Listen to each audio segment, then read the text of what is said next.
يستعد الفريق الأول لكرة القدم بالنادي الأهلي لخوض مباراة الإياب في نصف نهائي دوري أبطال أفريقيا أمام الترجي التونسي بعد الفوز الكبير الذي حققه النادي الأهلي على الترجي في رادس في مباراة الذهاب ب3 أهداف دون مقابل.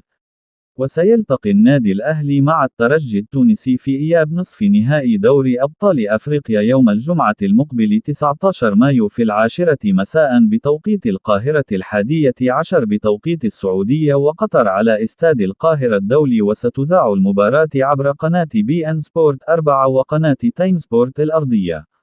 وفي حالة تأهل النادي الأهلي سيلتقي مع الفائز من مباراة صن داونز والوداد المغربي، والتي انتهت مباراة الذهاب بين الفريقين بالتعادل السلبي في المباراة التي أقيمت في المغرب في انتظار مباراة الإياب التي ستقام يوم السبت المقبل في 4 عصرا بتوقيت القاهرة، والتي ستحدد المتأهل الثاني لنهائي دوري أبطال أفريقيا.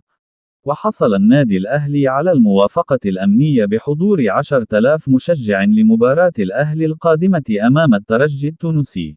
وسيكون حمدي فتحي لاعب النادي الأهلي مهدد بالغياب عن نهائي دوري أبطال أفريقيا في حالة حصوله على بطاقة صفراء في مباراة الأهلي القادمة نظرا لحصوله على إنذارين أمام الرجاء المغربي والترجي التونسي.